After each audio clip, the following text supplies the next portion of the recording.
Sejam todos muito bem-vindos ao programa Controverso. Hoje estamos aqui em distanciamento social, aqui confinados no lar, mas mesmo assim buscando trazer para você, internauta, para você, telespectador, o melhor da informação.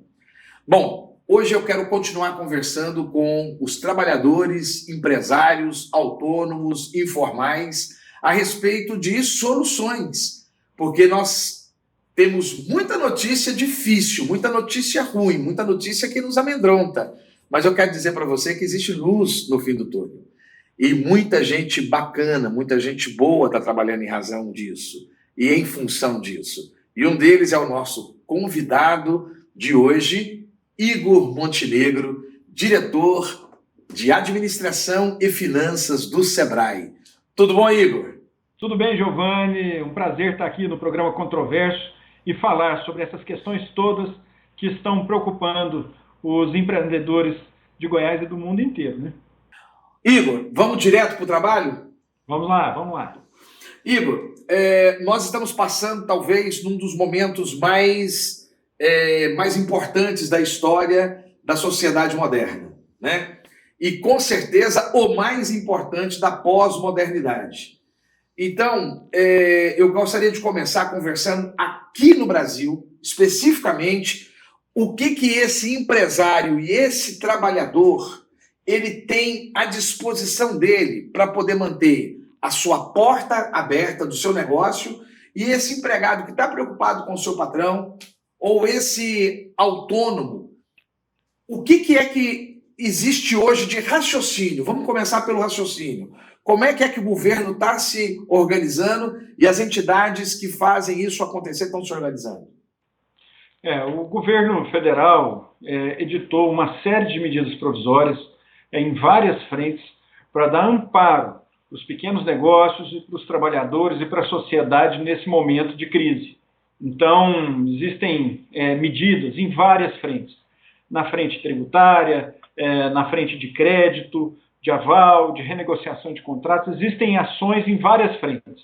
E é muito importante que a gente tenha a oportunidade de falar de cada uma dessas ações para esclarecer o seu telespectador, o seu internauta, sobre o que ele pode fazer agora, nesse momento, para mitigar os efeitos dessa crise na sua vida e no seu negócio. Bom, eu acho que o que afeta essas duas partes do negócio primeiro, a garantia de emprego e renda. Ok? Vamos começar, então, com relações de trabalho? Vamos lá. O que nas relações de trabalho nós temos para apresentar, tanto para esse trabalhador quanto para esse patrão? Bom, as medidas provisórias editadas, elas criaram algumas condições para adaptar as relações do trabalho a esse momento. Uma delas foi a questão do teletrabalho. Então, a ampliação da possibilidade do uso do teletrabalho para aquelas funções, é claro, que podem ter o teletrabalho. O que é o teletrabalho? É o home office, o famoso home office, que é o trabalho em casa. É isso que estamos fazendo agora. É o que nós dois estamos fazendo aqui agora, né? Nós estamos fazendo. Uma outra questão muito interessante dessa legislação foi a possibilidade do empregador antecipar as férias individuais do trabalhador. E o mais interessante, ele pode antecipar férias de um período que ainda não aconteceu. Então, ele pode antecipar férias de 2021 ou 2022. E isso é uma coisa inusitada na legislação do trabalho, porque nunca antes houve essa possibilidade. A antecipação dos feriados também? Também antecipação de feriados. A concessão de férias coletivas. Então, é muito importante também que o empregador saiba que ele tem a seu dispor essa medida para ele poder fazer. O aproveitamento dos feriados, como você acabou de dizer, é uma coisa completamente nova também na legislação. Isso nunca tinha acontecido antes. Então, está à disposição também do empregador essa ferramenta. O outro é o banco de horas, né? Então, a ampliação do impacto e do espectro do banco de horas para as relações do trabalho. Uma outra questão também muito interessante, muito diferente nessa legislação nova, foi a suspensão de exigências administrativas em relação à saúde e segurança do trabalho. Ou seja, o que o governo está dizendo com essa medida é que ele não vai apertar a fiscalização do trabalho durante esse período desses 3 meses da crise.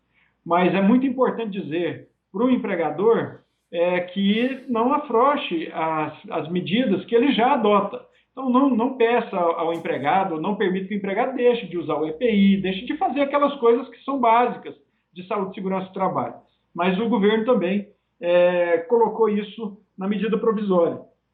E uma outra questão que é muito importante também foi o diferimento do recolhimento do FGTS, ou seja, durante esse período de crise, nos meses de abril, maio e junho, o empregador não precisa depositar o FGTS do empregado. Ele pode fazer isso em 6 parcelas a partir do mês de julho. Então, ele não precisa recolher agora, mas ele pode recolher a partir de julho, parcelado esse período em 6 meses. Então, isso chama diferimento do recolhimento do FGTS. Então, essas são algumas das medidas importantes que foram implementadas nas relações do trabalho. Igor, eu entendo, essa foi, inclusive, as medidas já de saída, né? Elas vieram no final do mês de março, me parece, no começo de abril, mas elas ainda ficaram um pouco insatisfatórias, porque, na verdade, insatisfatório que eu falo do ponto de vista do trabalhador. Na verdade, pegou-se vários direitos do trabalhador e entregou para ele. É mais ou menos assim. Nós vamos passar por um período de fome. O que você vai me dar para poder passar? Não, eu vou lá na sua casa, pego das suas reservas de alimento e vou trazer para você. Porque eu antecipei férias que eu ainda vou trabalhar. Eu antecipei feriados. Eu estabeleci um banco de horas. Não é isso? Tudo isso ajuda a fazer aquela garantia da funcionalidade da empresa e a garantia de trabalho, que eu acho que é o primeiro grande objetivo que se preocupou. Também desonerou a folha do patrão. E aí é importante que o trabalhador entenda que quando o governo desonera o patrão, ele desonera para que o patrão possa respirar e garantir emprego. Todas as medidas, aí, Igor, eu quero que você me corrija, todas as medidas que beneficiam o empresário, obrigatoriamente o empresário tem que garantir a permanência do trabalhador, é isso? Isso, exatamente. Essas medidas, às vezes pode parecer ao empregado que essas medidas não são tão benéficas a ele, mas ao contrário. Essas medidas, elas visam preservar o bem maior na relação do trabalho, que é o emprego. Que é o emprego. Então, todas essas medidas, elas, assim como você acabou de dizer, elas são para deixar o empregador em condições de preservar o trabalho do trabalhador.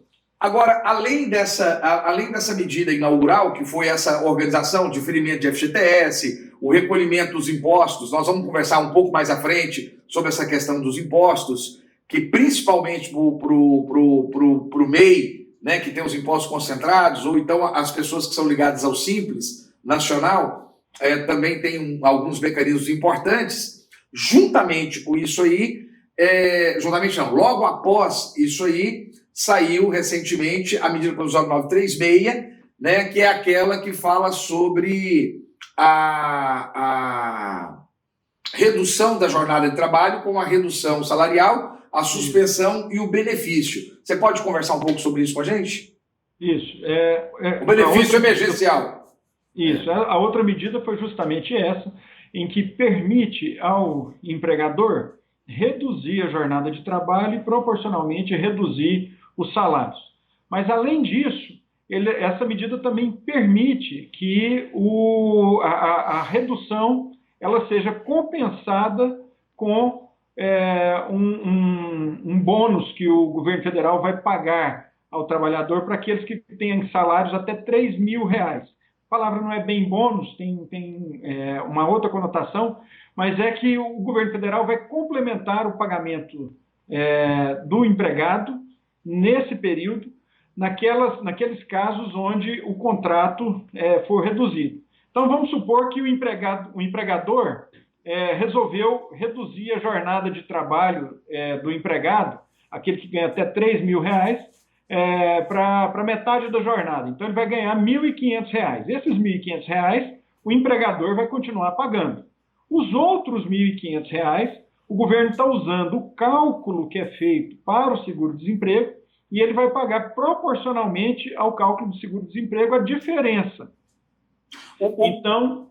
Então, com isso, o empregador vai deixar de ter o peso da folha integral nesse momento, para ele poder justamente ter esse alívio e poder respirar durante esse período de crise, e, ao mesmo tempo, o empregado não perde toda a sua renda nesse período. Então, ele vai continuar tendo a renda que vem do empregador e a que virá também do governo.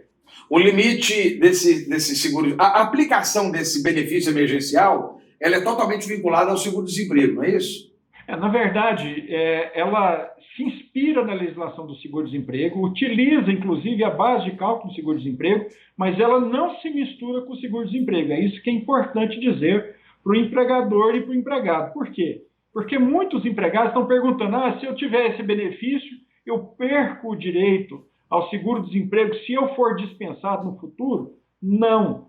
A própria medida provisória deixa isso claro. Ele mantém todos os direitos pós-emprego quando, no futuro, eventualmente, ele se desligar da empresa. Então, ele não perde. O que o governo fez foi utilizar a lógica do seguro-desemprego e as fórmulas de cálculo do seguro-desemprego para poder fazer esse apoio emergencial na complementação dos salários dos empregados que tiverem jornada de trabalho reduzida. Agora, nós temos um limite financeiro, né? O limite financeiro para R$3.000, acho que é 1.800 e alguma coisa, não é isso? Existe um limite. Verdade, é o mesmo cálculo do seguro-desemprego. O empregado não vai ter... vamos voltar nesse caso, nesse exemplo, dos R$3.000. Então, o empregador vai continuar pagando a metade do salário, se ele reduzir a metade da jornada, 1.500. Agora, com a parte do governo, ele vai fazer proporcionalmente a tabela do seguro-desemprego, os 1.500 do governo, o que não vai ser exatamente os 1.500 que o empregador pagava.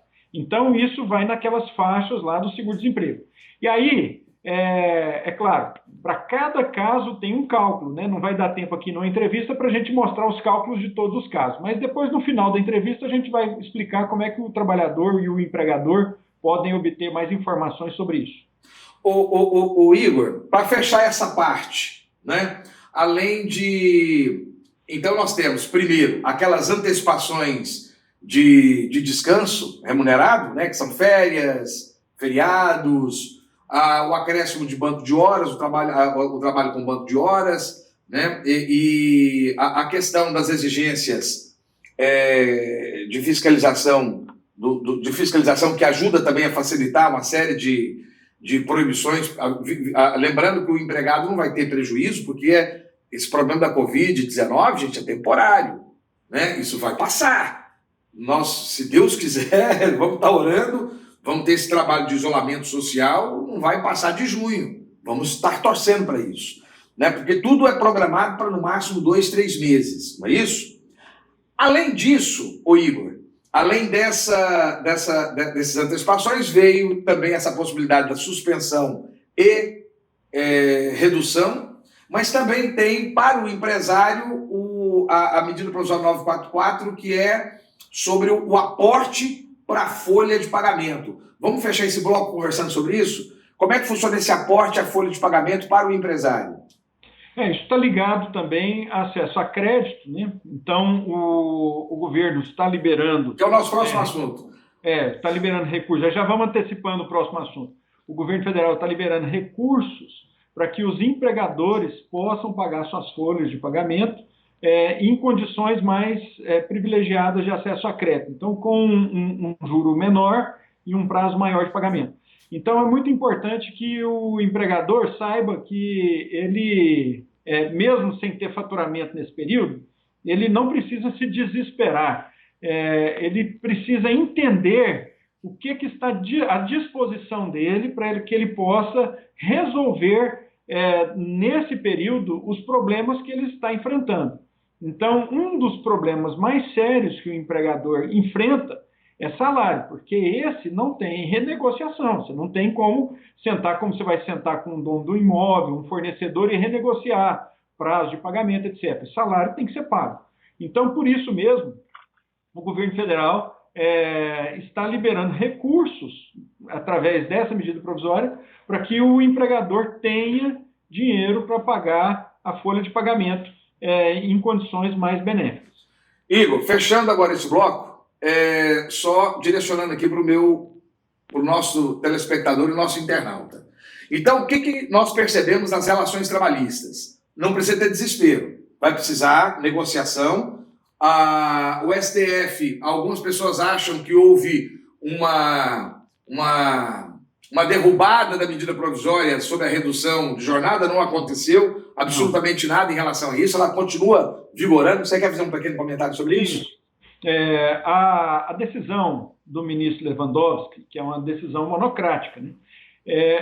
Foi uma decisão de que os sindicatos devem fazer parte da anuência em relação a essas condições.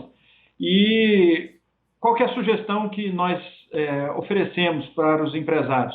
Que faça isso. Todos os sindicatos, até onde a gente tem conhecimento, estão sensíveis para apoiar as empresas a buscar essa solução para os seus empregados. Até porque o sindicato sabe que o bem maior do empregado nessa hora é o emprego. Então, não custa a empresa ir até o sindicato e validar esse acordo junto ao sindicato. Essa validação, na verdade, é um protocolo de ofício explicando, olha, fiz esse acordo aqui, está aqui dentro, aí o sindicato tem que se manifestar em 10 dias, né? Isso, se ele ficar exatamente. em silêncio, está valendo. Está valendo, exatamente. Como é que fica aí essa informação ao Ministério da Economia? Porque o empresário não pode só fazer o acordo e guardar ele lá dentro da contabilidade dele. Ele tem que informar o Ministério da Economia. Como é que ele vai informar?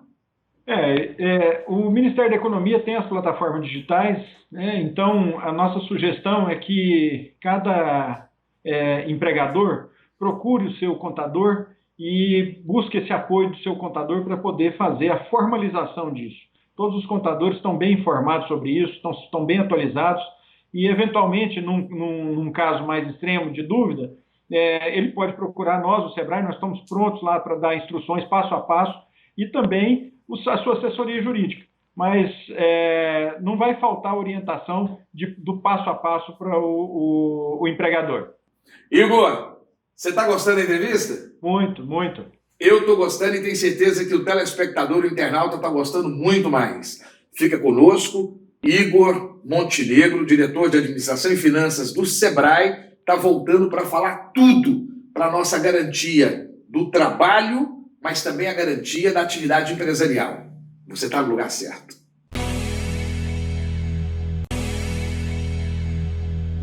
De volta ao programa Controverso, hoje o nosso entrevistado, Igor Montenegro, diretor de Administração e Finanças do Sebrae.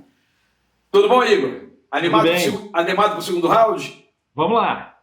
Igor, então nós conversamos muito sobre as relações de trabalho, nós conversamos sobre aquilo que foi estruturado, e agora acho que precisamos conversar em relação ao empresário, ao autônomo, sobre como é que ficam as relações cíveis, os contratos e as obrigações. Você gostaria de dar uma lapidada disso aí? Vamos lá. Eu gostaria de dar algumas ideias para os empresários que estão assistindo esse programa, para que eles possam imediatamente já adotar providências para sanear as finanças do seu negócio. Então, 5 dicas de gestão financeira que estão relacionadas também com as questões de contratos. Então, a primeira delas o empresário tem que levantar todas as suas despesas, passar um pente fino, saber com exatidão tudo que acontece na sua empresa.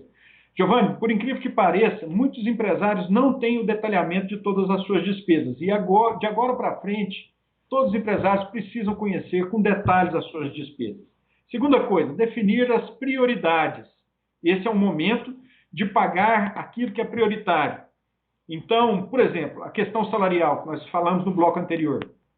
Salário é prioridade, não pode ser atrasado. Ele tem que definir esse tipo de prioridade. E existem outras também dentro de um negócio.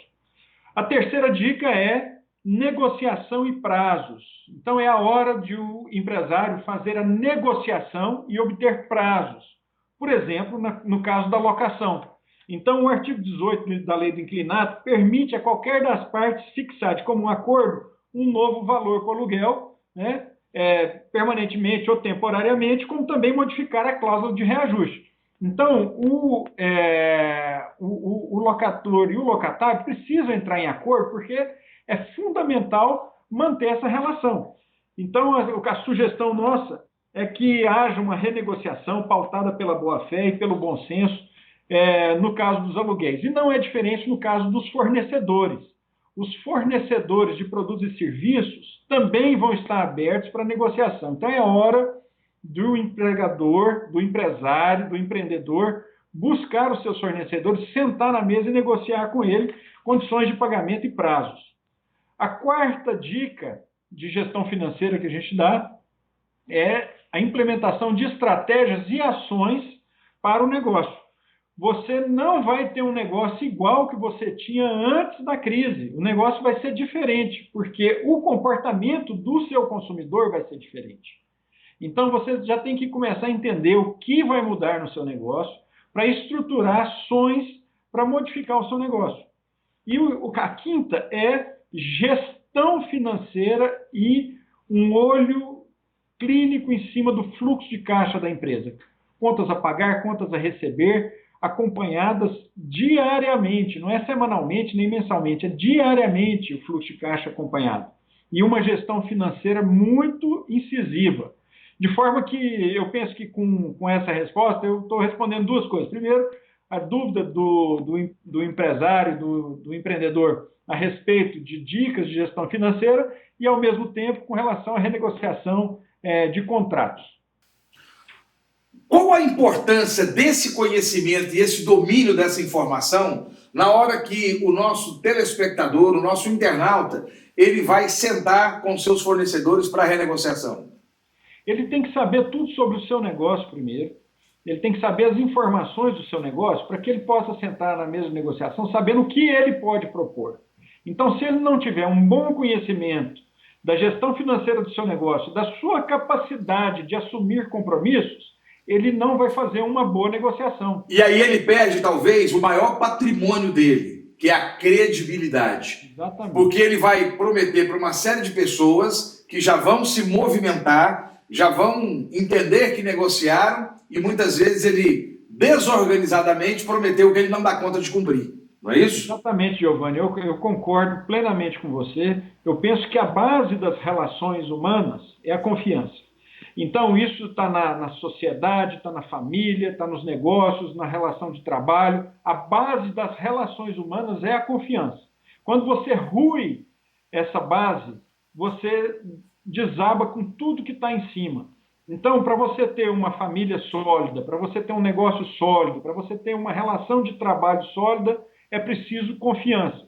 Então, é muito importante essa fala sua, Giovanni, de que o empreendedor, o empregador, o empresário, ele não pode perder a confiança que ele tem do seu cliente, do seu fornecedor, do dono do imóvel, a confiança que ele tem do mercado, porque isso é a base de funcionamento do seu negócio. Então, é fundamental ele manter a confiança. E, para isso, ele precisa ter as informações, os dados necessários para tomar decisões. Igor, esse preâmbulo que você fez, ela vai valer para a discussão sobre tributação, que nós vamos conversar daqui a pouco, sobre a questão de finanças, sobre a questão de crédito, porque, na verdade, ele vai ficar de frente com o negócio dele, com a atividade empresarial dele. Mas eu gostaria de apertar um pouco mais sobre essas relações de contrato, porque tem alguns empresários entendendo que, pelo motivo de força maior, ele pode simplesmente se abster do pagamento. E eu gostaria que você nos informasse, tem alguma informação de alguma alteração da lei que viabilize que o devedor deixe de pagar ou deixe de ter aquela obrigação simplesmente, principalmente aquelas relações continuadas, como é o caso do aluguel? A legislação civil, a legislação comercial, a legislação empresarial, ela não foi alterada. Então, todas as obrigações relacionadas ao negócio, elas permanecem. E todos os compromissos que foram assumidos nas relações de negócio, eles também permanecem. Por isso que nós estamos dando essa orientação para o empresário de que é fundamental que ele entre em contato com o dono do imóvel, com o seu fornecedor, com o seu prestador de serviço e sente para fazer uma renegociação. E formalize isso, porque não pode ficar de boca isso também. Então, ele precisa formalizar as novas condições de negociação em relação ao que estava estabelecido.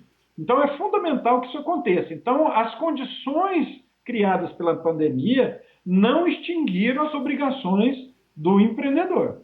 Eu gostaria de acrescentar, se você me permite, humildemente, claro. Eu queria acrescentar uma sexta perspectiva baseado nessa orientação que você está nos trazendo.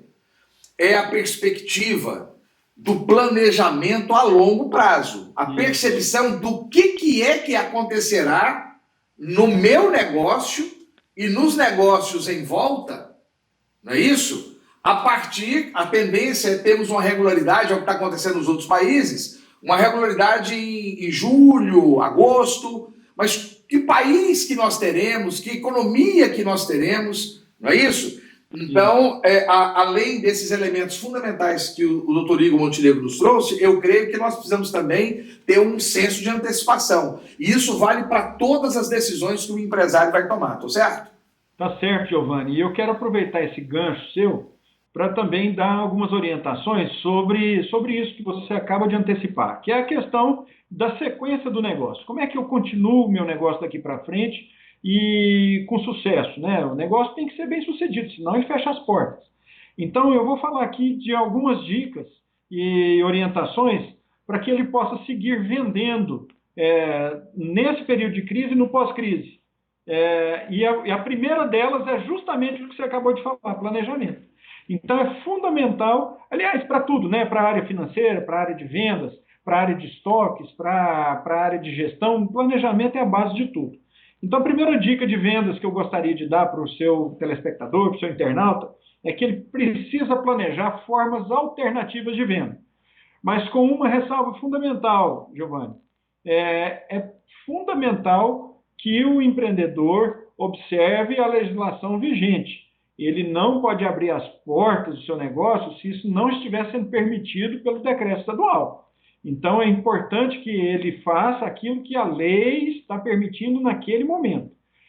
Respeitando a lei, existem formas alternativas de venda, como, por exemplo, as vendas delivery, né? Então, a primeira coisa, planejar formas alternativas de venda. Segundo, se comunicar com seus clientes. É fundamental, nesse momento, manter a conexão com seus clientes. Né? Então, toda empresa, ela tem, de alguma maneira, os contatos dos seus clientes, um e-mail do seu cliente, ou um telefone, um WhatsApp. Então, resgate as anotações ou o seu cadastro de clientes e faça uma comunicação com seus clientes e fala para ele, olha, estou aqui, minha empresa está aqui e a gente quer conversar com você. O terceiro é se aproximar dos clientes. Né? E aí é uma fase além da comunicação, é estar mais perto dos seus clientes, que também estão vivendo um período crítico.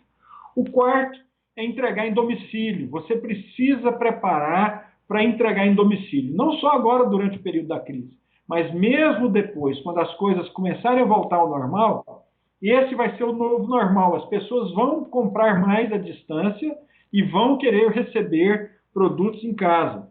O quinto é divulgar a sua empresa no digital. Divulgar nos canais digitais disponíveis, no Facebook, no Instagram, no Google, onde for possível, divulgue o seu negócio no digital. O sexto, garanta a segurança do seu produto ou do seu serviço. O seu cliente vai valorizar como nunca um produto que assegure a sua segurança e a sua saúde e conquiste a confiança do seu cliente. Então, é o que nós estávamos falando. Confiança é a base do negócio. O sétimo, a sua equipe tem que ser flexível nesse momento, porque se as pessoas continuarem falando que vão fazer só aquelas funções tradicionais, seu negócio não segue em frente. Então, muitas vezes, num restaurante, o garçom também vai ter que ajudar a entregar, nesse momento, no delivery. Né? E eu só estou dando um exemplo porque você tem que pensar em flexibilidade da sua empresa para enfrentar esse momento. O oitavo, crie uma força-tarefa no digital.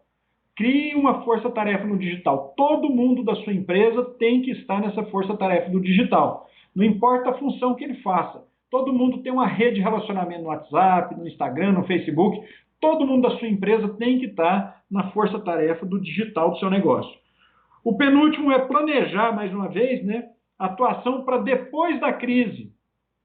Então, como é que a sua empresa vai se portar depois da crise? Então, é importante visualizar o mercado pós-crise e planejar a sua ação depois da crise. E, finalmente, inovar. Inovar em torno das novas necessidades dos clientes e dos novos hábitos.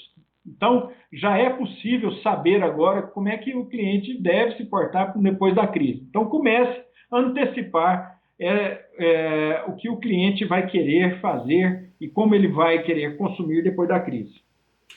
Igor, eu vou pedir sua autorização aqui já, para depois fragmentar e multiplicar nas redes sociais, especificamente essas orientações. Estou autorizado? É um prazer. Excelente.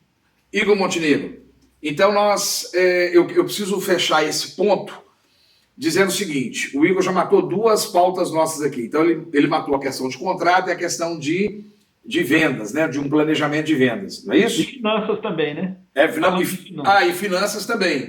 Finanças e contrato nós falamos juntos, né? Só que eu tinha dito para a gente dar uma antecipada, para a gente poder fazer um bloco mais dinâmico. Isso. Agora, eu quero só falar para esse empresário, entenda bem, e isso eu quero que o Igor faça esse último comentário para a gente poder fechar esse ponto. Os contratos não foram revogados. A justiça, o Estado, ele está por cima do devedor, daquele que recebe a prestação de serviço ou adquire os bens, como ele está também por cima do fornecedor. Os contratos internacionais continuam vigorando. Os contratos de locação precisam ser respeitados. Tudo precisa ser respeitado. A única mitigação que está tendo é uma PL que está tendo... Eu não vou pedir para o Igor comentar, porque o Sebrae parece-me que não está comentando nada que não está estabelecido, não é isso, Igor? Isso. Então eu estou falando aquilo que está no mundo das leis, né? No mundo das leis. Então, mas eu sou comentarista, eu posso, se me dá licença, claro. Eu posso. Então, nós sabemos que existem medidas que já passaram pelo Senado, estão chegando na Câmara de Deputados, dos deputados, que vão estar trazendo certas soluções para pacificação, mas elas são apenas temporárias, para esses 90 dias.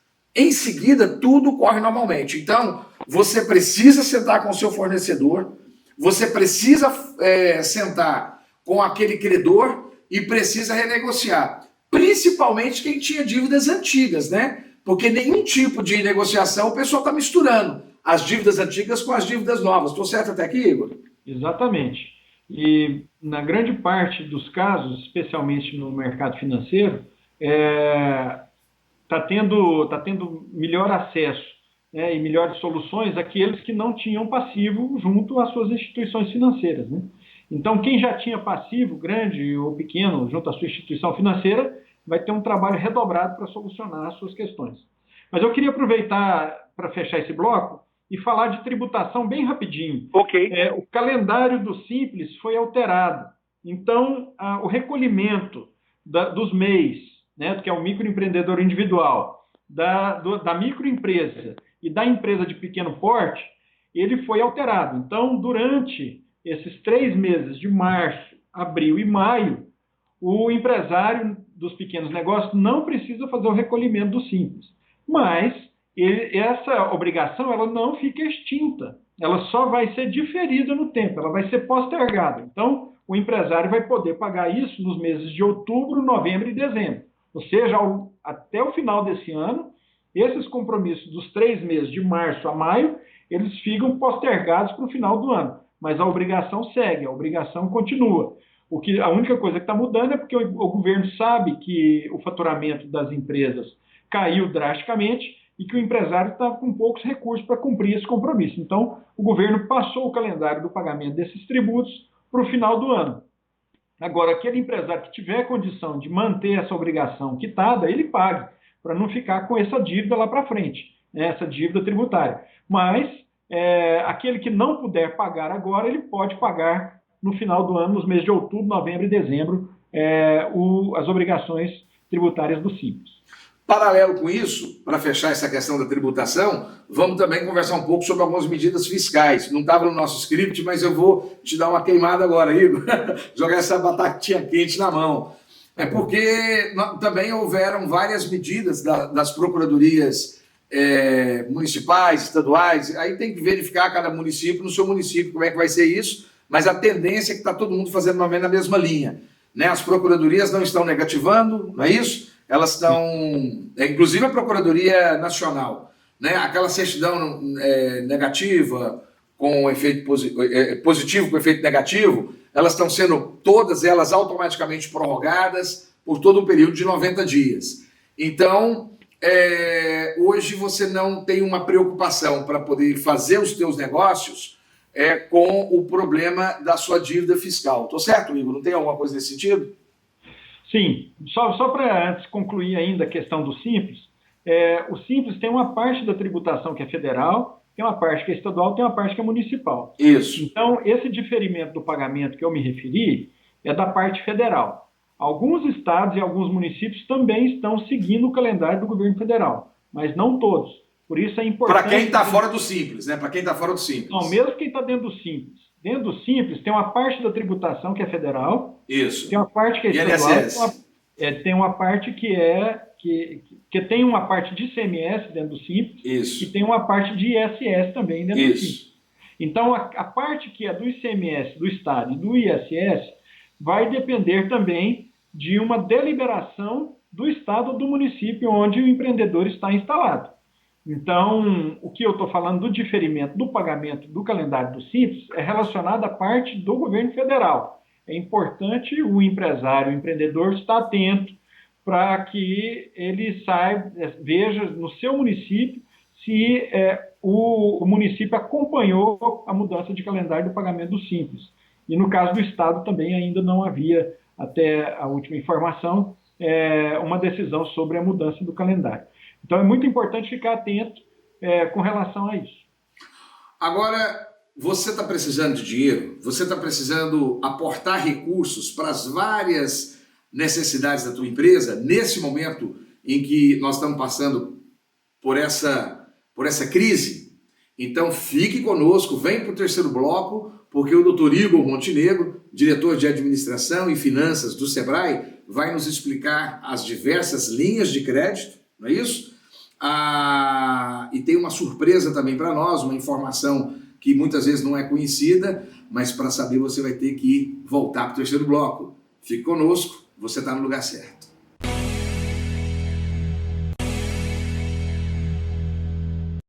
De volta ao programa Controverso, nós estamos no último bloco e aqui agora o segredo, aqui agora a revelação que nós temos para você sobre crédito. Igor Montenegro, a bola é sua. Igor, como é que você entende que o empresário deve se colocar agora em relação a essa questão dos créditos? Não só o empresário, o informal também, né? Parece que tem para o informal, para o autônomo, não é isso? Como é que fica essa questão? É muito importante que o empreendedor, tanto formal quanto informal, busque a sua instituição financeira de relacionamento para saber mais informações sobre a questão de crédito. Mas nós vamos passar algumas aqui já, vamos adiantar algumas. Nós já tínhamos falado rapidamente sobre a linha de crédito para financiar a folha de pagamento. Foi lançada aquela linha para as empresas que faturam entre 360 mil e 10 milhões, que é uma faixa entre a empresa de pequeno porte e também a média empresa. Esse recurso é exclusivo para a folha de pagamento. Ele tem 6 meses de carência para pagar e 36 meses de pagamento. E o juro é de 3,75% ao ano. Mas as empresas que pegarem essa linha não podem demitir os seus funcionários. Então é um compromisso que a empresa tem que assumir. Mas tem um limite também, só 2 salários mínimos, não é isso? E é só 2 meses de folha também. Isso, então tem essas restrições todas. É importante o empregador, a gente está aqui falando em linhas gerais, mas ele vai ter que ir lá no banco, sentar e conversar sobre os detalhes da operação para ele. Mas você tem razão, tem essas outras limitações também. A outra questão é o crédito para a sua empresa, para o giro, é o funcionamento, né? Então muitas empresas estão com dificuldade para ter recurso para fazer o giro do seu negócio. Então, você tem linhas de crédito para giro na maioria, em praticamente todas as instituições financeiras, em diferentes condições das que estavam sendo praticadas. Por exemplo, a Goiás Fomento tem o microcrédito produtivo pessoa jurídica, que você pode pegar de R$ 1.000 a R$ 21.000 de empréstimo. O juro dessa linha está 1,44. A linha para o turismo, o capital de giro para as empresas na área de turismo, está de 7% ao ano. Você pode pegar de 10 a 50 mil reais, 7% ao ano mais INPC. O microcrédito produtivo lá na Goiás Fomento para pessoa física também está 1,44 ao mês, mas lá você pode pegar de 1 a 15 mil para pessoa física. E normalmente essa pessoa física é o empresário informal. E o crédito fomento, você pode pegar de 21 a 80 mil de empréstimo com 1,44. O FCO, capital de giro, que é uma outra linha do FCO, você tem 6,49 ao ano. É uma linha bem interessante e você pode pegar entre 10 e 30 mil reais. No Banco do Brasil, na Caixa, no Bradesco, você também tem a linha de capital de giro.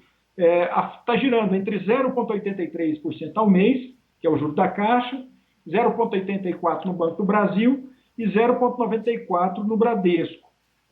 Normalmente você pode pegar aí, dependendo da instituição financeira, até 500 mil reais para capital de giro com essa linha.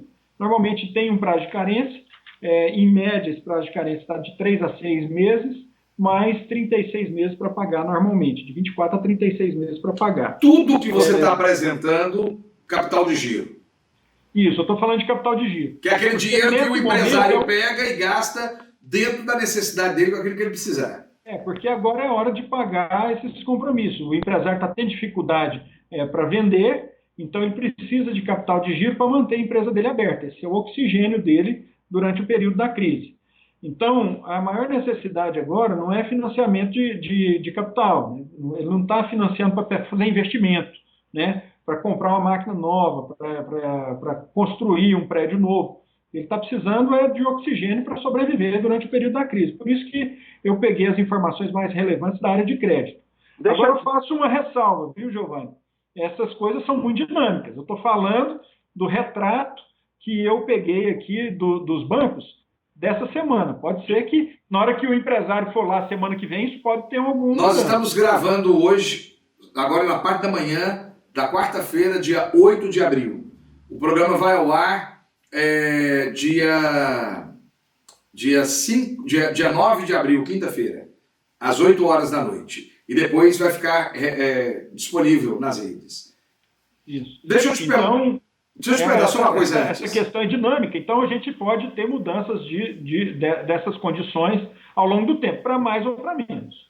Igor, então nós temos aí nos bancos públicos quase metade da taxa de juros dos bancos privados, não é isso? Nem sempre. Por exemplo, o capital de giro lá no Bradesco está 0,94 e no Banco do Brasil está 0,84 ao mês.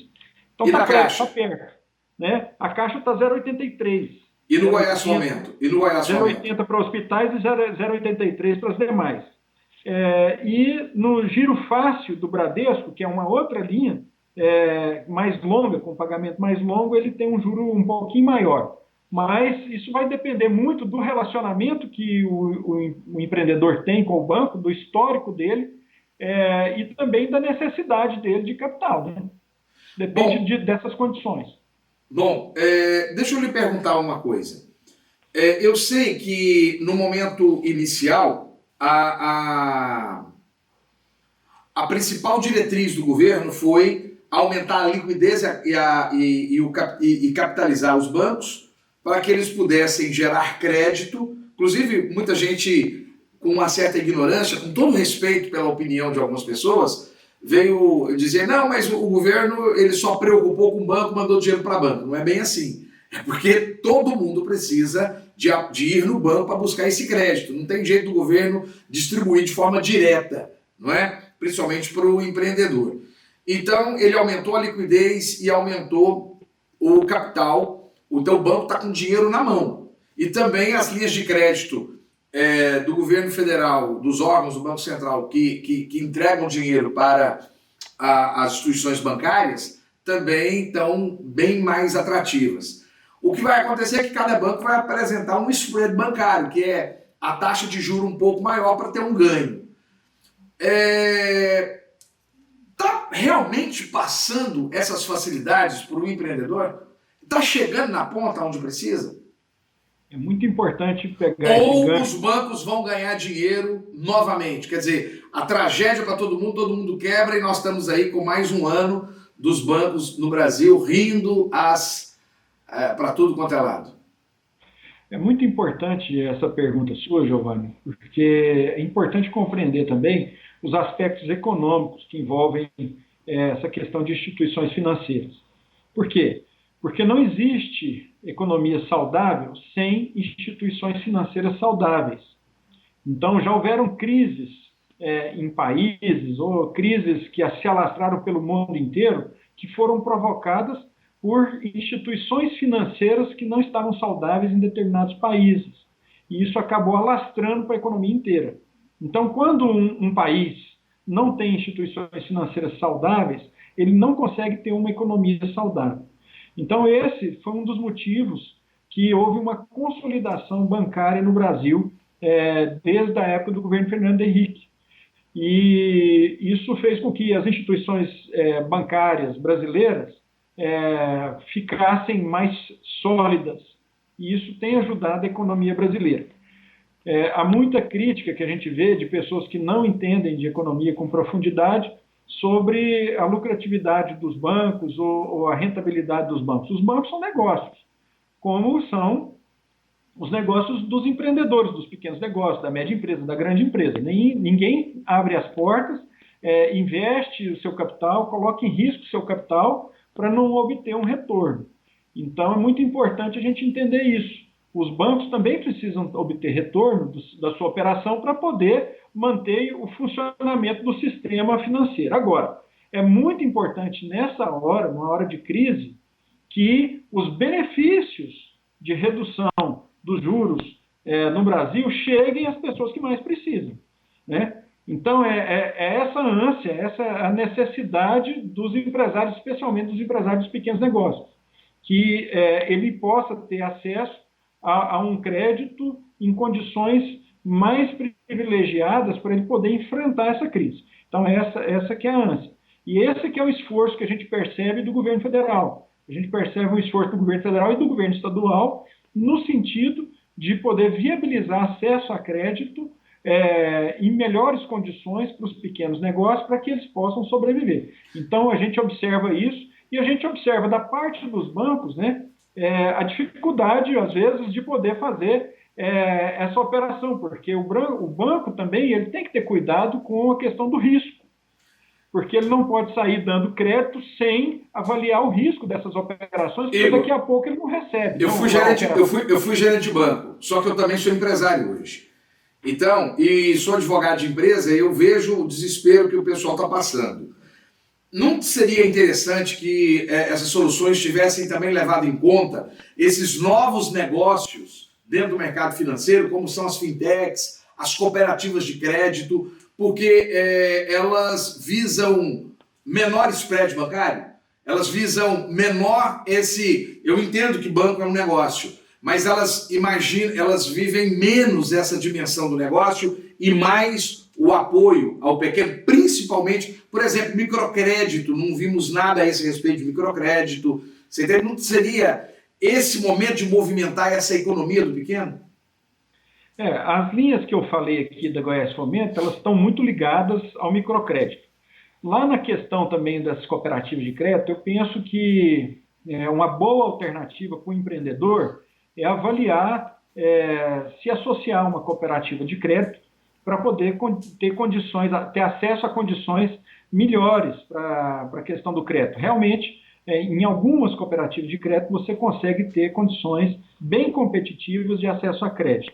Então, crédito tem para folha de pagamento, para capital de giro, nesse momento, com prazos interessantes e com taxas de juros realmente bem diferenciadas do que havia anteriormente. O financeiro está funcionando com todas as suas linhas normalmente. Então, se o empresário precisar de uma linha para investimento, ele vai ter linha de investimento. Como que fica agora, o problema? Eu procurei trazer aqui as informações daquilo que é mais urgente, mais necessário para o momento. Eu estou só com mais 3 minutos. Então, deixa eu te perguntar aqui uma coisa. Qual que é o problema desse empresário? Problema número 1 desse empresário. Ele está negativado. Ele já vem, nós já estamos vindo, desde a época de 2015 para cá, de um certo agravamento. Estávamos saindo desse agravamento aqui na cidade de Goiânia, aqui no governo do estado de Goiás e também no Brasil. Nessa ordem, esses níveis todos, os nossos empresários estavam, principalmente a área de prestação de serviço, de construção civil e assim por diante, com muito problema. Então, muita gente negativada. Outras pessoas que não estavam negativados, esses créditos não são simplesmente oferecidos e pronto.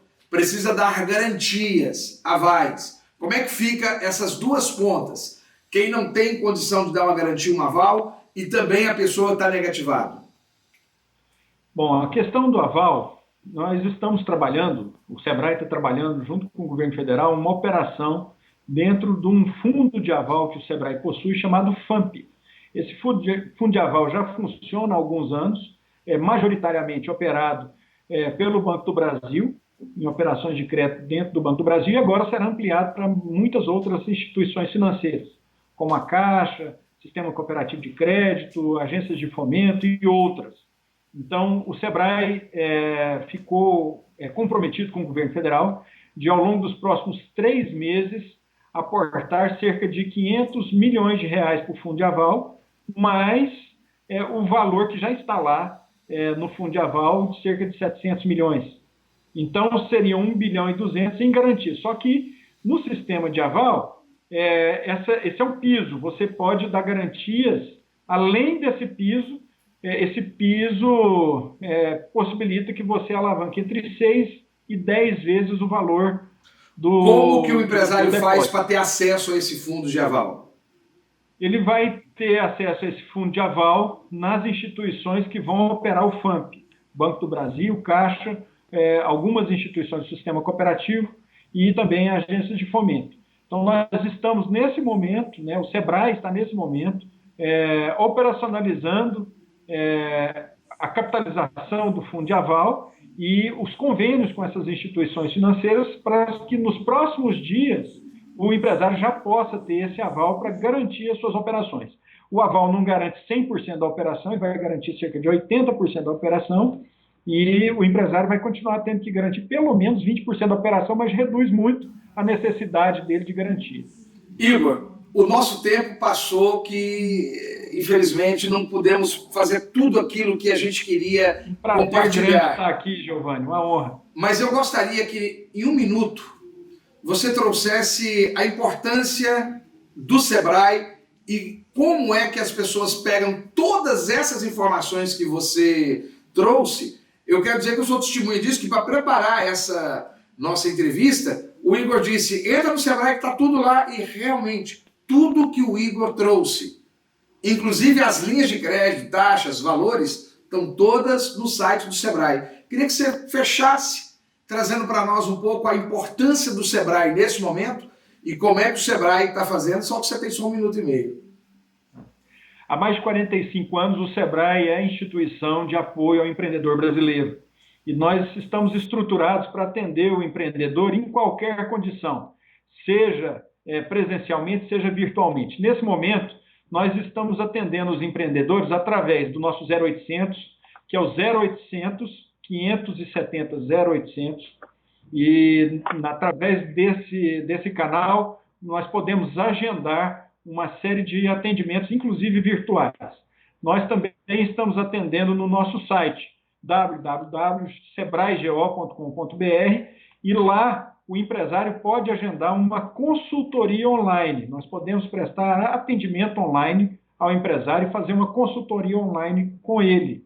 Fora isso, a gente convida também o empresário que está bastante preocupado em relação ao que fazer e como fazer nessa crise, para visitar a página do Sebrae voltado, que é o Sebrae Coronavírus. Você entra lá no Google, digita Sebrae Coronavírus, vai aparecer nossa página, você entra lá, todas as informações relacionadas ao enfrentamento desse período estão disponíveis lá nessa página nossa. E fora isso, é hora também do empresário aproveitar e investir no seu desenvolvimento, na sua capacitação. Então, nós estamos com dezenas e dezenas de cursos de capacitação empresarial disponíveis no ensino à distância, no EAD. Então, o empresário também pode se inscrever para fazer cursos de gestão financeira, gestão de vendas, marketing, planejamento, inovação e poder se atualizar e se preparar para o pós-crise. Igor Montenegro, diretor de Administração e Finanças do Sebrae. Quero te agradecer de todo o coração. Já começou a pesar um pouco a internet, está começando a fazer alguns cortes. Igor, queria desde já fazer um convite para você, daqui a uns 45 dias, ou então ao final dessa crise, para conversarmos sobre esse novo tempo que virá. E aí você tem agora 1 minuto para fazer as suas considerações finais e comentar um pouco disso, que é esse novo normal que você trouxe essa frase para nós. Dizer da minha admiração pelo seu trabalho, o meu agradecimento por você dar esse tempo aqui para nós, aqui no programa Controverso, e aí para o nosso internauta, para o nosso telespectador. Muito obrigado. Em meu nome, em nome do Sebrae, eu quero agradecer esse espaço no seu programa, parabenizar você pelo seu trabalho de informação e esclarecimento à sociedade. Um trabalho fundamental que a gente admira muito. Parabéns pelo trabalho que vem realizando. Eu quero dar uma mensagem final de esperança. É muito importante que o empresário não perca o seu maior patrimônio, que é a esperança. A esperança de que é possível fazer diferente e dar a volta por cima, apesar de todos os impactos da crise que nós estamos enfrentando. Não vamos minimizar a crise que nós estamos enfrentando, mas é muito importante que a gente encare isso com esperança, e muito mais do que esperança, com fé. A fé é fundamental, e cada um de nós foi ensinado por Cristo que a fé é o que nos dá força para prosseguir. Então, com esperança e fé, é possível fazer diferente, fazer melhor e dar a volta por cima. Então, não perca a esperança, não perca a fé, porque existe uma força maior, a força de Deus está com cada um de nós, e Deus tem um propósito para todas as coisas. E se Deus permitiu que isso acontecesse, era que Ele achava que tem alguma coisa diferente para nós depois dessa fase. E essa coisa diferente que Deus tem para nós, o plano de Deus para cada um de nós é um plano grandioso, é um plano de bem.